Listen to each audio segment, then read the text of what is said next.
Good morning, everyone. I hope you're fine wherever you are, and also that the rainy season is past in Moshi and the sun is shining. I'm hoping to join you next week. I'm planning to fly out on Wednesday, arriving on Thursday. Hopefully, there'll be no problems getting into the country. My work permit is still due to come through, but I have various papers showing that it's all in process. In the meantime, we are still in the story of Ruth. And if you remember last week, we left Ruth and Boaz after a midnight assignation at which they had come to an understanding. Boaz would take on Naomi's land and also would take Ruth to be his wife.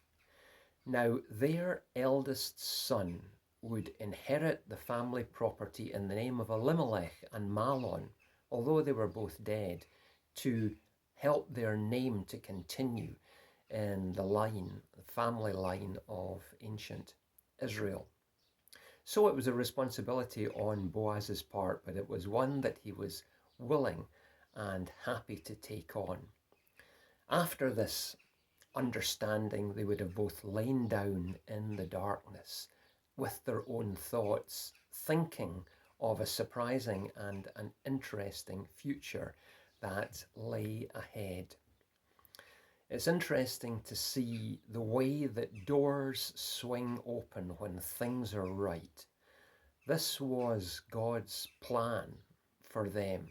Circumstances were right, emotions were right, the support of family and neighbours and community was right.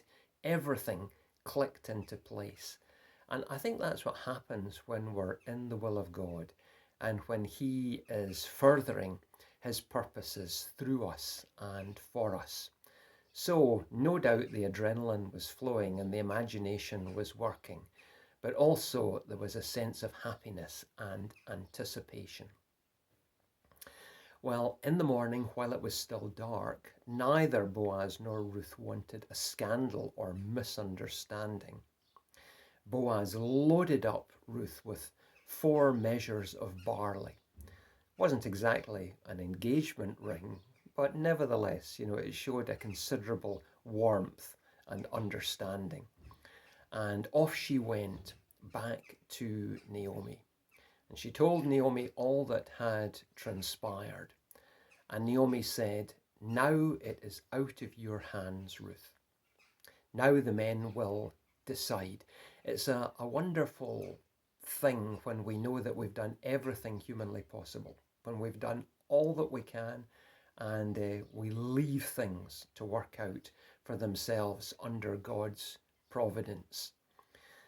The Old Testament, of course, of Ruth's day was not exactly a feminist society, and the men would all meet at the city gate, but nevertheless, girl power was still in operation. And in fact, it was these 2 ladies, Naomi and Ruth, who were the reason behind the meeting. They had really set the ball rolling, as ladies often do. So the men met at the city gate, and Boaz spoke to a near relation who actually had first claim on the land and first claim, if you like, on the responsibility of taking Ruth. When he heard about the land, he was interested. What farmer is not interested in more land? But when he heard about Ruth and the obligations he would get when he took her on, then he wasn't so keen. So he passed it back to Boaz. There were 10 elders there who were witnesses. That was the way that transactions were done. And they agreed that everything was settled and Boaz and Ruth would be married. And they pronounced a blessing upon them. Ruth was seen now as a worthy woman, an equal, and a woman of repute, one who was suitable to be included in the families of Israel. And in actual fact, she would be a matriarch. She would be one of the great heroines, if you like, of the Israelite tradition, along with Rachel and Leah and Tamar, and be an ancestress of the great King David.